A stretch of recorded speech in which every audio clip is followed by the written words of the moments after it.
On behalf of all the young men, families, and communities who've been touched by Aish Tamid of Los Angeles, I would like to thank you for taking the time to watch this short but compelling video presentation.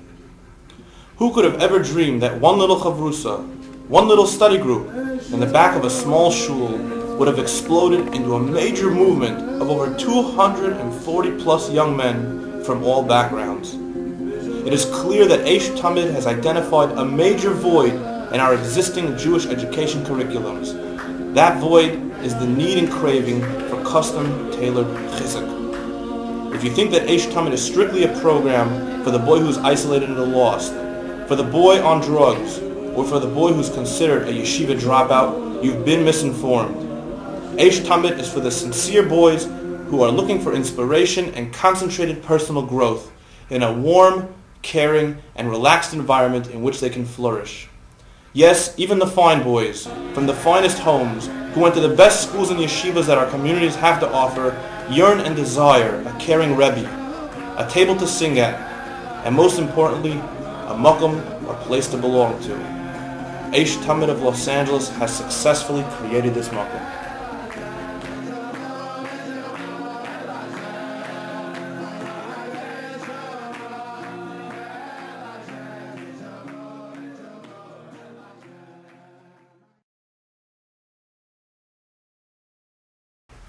Can anyone deny that Los Angeles, California stands alone in the United States in regard to casual openness and acceptance of temptations or materialistic desires? There's a real reason why a popular #1 song was written and entitled I Love LA. Yes, for the curious young mind and heart, Los Angeles offers it all. Expensive automobiles, luxurious Hollywood lifestyles, attractive fashion models, trendy clothing and apparel, glorification of the rap, gangster, and thug way of life, the influence and drive of the entertainment industry, the excitement of getting a new tattoo, the powerful desires to indulge in inappropriate relationships, and most unfortunately, the appeal of drugs and alcohol. No other city, not even Manhattan, New York, is as influenced, controlled, or driven by the media and pursuit of temporary and fleeting pleasures. All of these things, individually and cumulatively, play on the impressionable hearts and minds of our young adults. Aish Tamid of Los Angeles was never supposed to exist, but our students yearn for inspiration.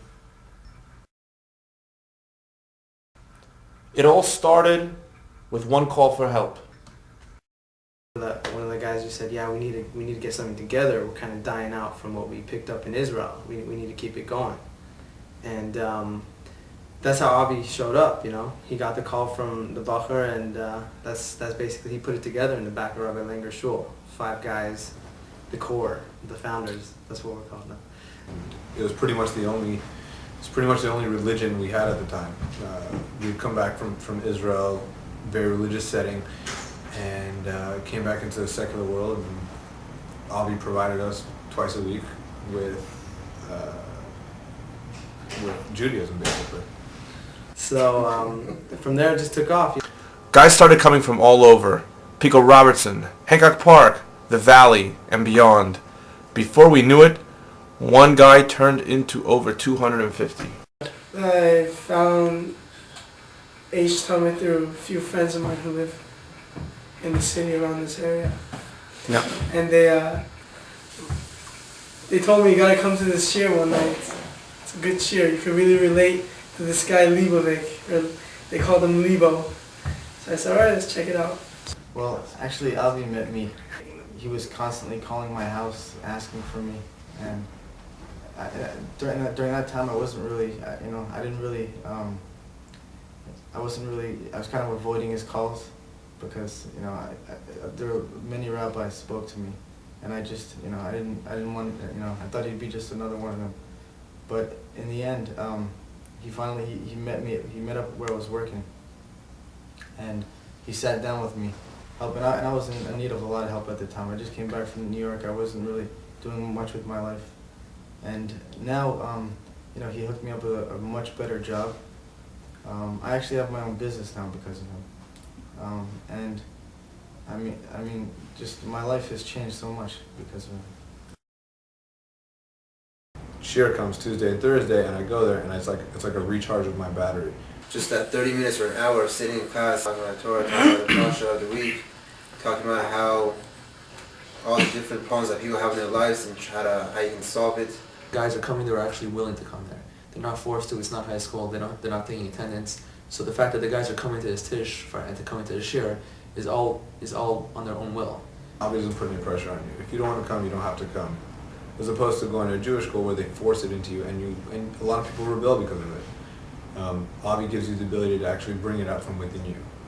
I never leave disappointed. I always end up gaining something.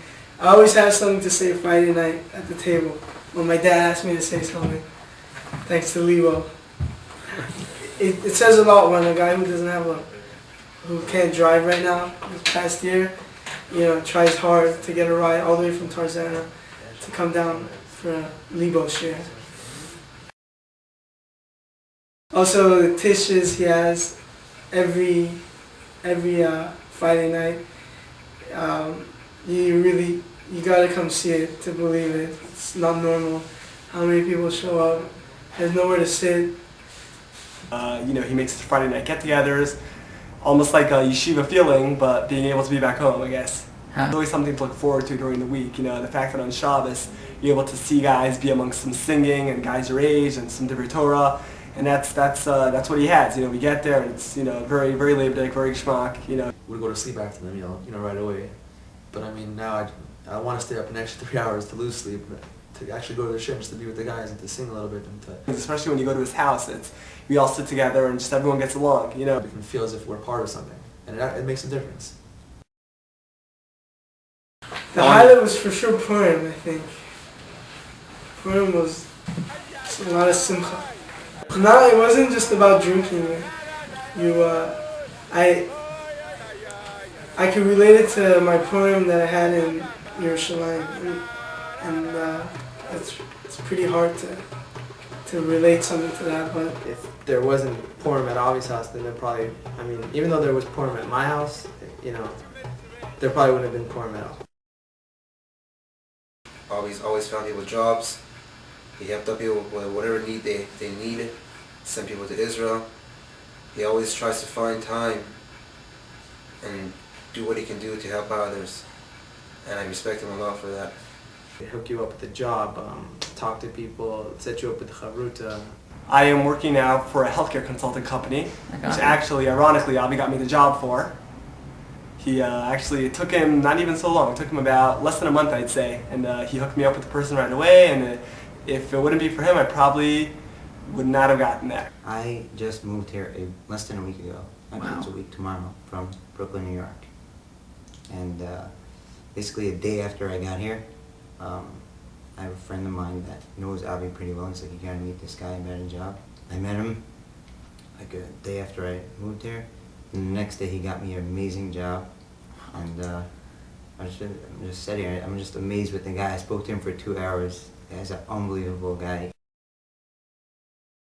He's out there. He's out there for your good. When you tell him you want to speak to him or you have something on your mind, he'll make the time to meet you. All the time. The amazing thing is that he has all the time in the world to talk to you. I wonder when he has time to work, when he has time for his family, when he has time for his wife, and it's only us, and it's only me at the time when I'm talking to him. His trick is that he is able to relate to you, even though you might not have the same background. And I don't know if you heard, there's always, through the grapevine, that the rabbis in certain high schools were saying, how does he do it? When they heard certain guys were showing up, it stirred, it created a buzz. If you have if you're thinking about doing something and you're a little sketchy about it, you can speak to Avi and he'll lead you in the right direction and he'll tell you from his heart. Avi's the guy that you can just say anything to him, and you don't have to be embarrassed about anything with him. You just feel very comfortable with him. He understands everyone, no matter what your problem is, no matter what's happening. I would say I consider him both almost Rebbe and friend. A friend that I've gone to his house before, even during the week, to have discussions with him. Not even job related, just life related, personal issues. And at the same time, you know, the things he has to say from a Torah perspective are amazing. Last year, it's been a year now I've been coming to his shares. Spiritual, I wasn't doing so well, you know, doing different things. That's some bad stuff. Not kosher stuff. Not eating, not kosher, like, you know, they're all different stuff. Not being on the tefillin, not doing anything, not keeping Shabbat, nothing like that. But ever since I came to his shears, honestly, my connection with God has got a lot stronger. I have a lot more faith now in Him. And now I keep Shabbat. I put on tefillin every single day now. I haven't missed a day for the past, I'd say, 7 months now. Kept Shabbat for the past, say, 5-6 months. And I feel really good, actually. Before, like, Shabbat will come, my parents, you know, we'll say the bracha, you know, we'll say fast, you know, we'll just eat food and that's about it. We sit down, my mom sets the table very nice, you know, she brings all the food, we start talking. And that's the way I want it to be in my house, actually. I want people to come over, a nice dinner, little Devar Torah, little drinking, little dancing. You know, I was in a big mess before I met Avi. You know, things were really tough for me. You know, everything was going down. I finished high school and right away I didn't start college. I was just kind of like looking for jobs, and you know, every job I got didn't work out. You know, and as soon as I met Avi, I mean, he just any little problem I had, just anything and everything, he helped me with, from A to Z, whatever it was. And now, thank God, everything's going great for me. I thank you very much for what you've done for me. Now, I feel great.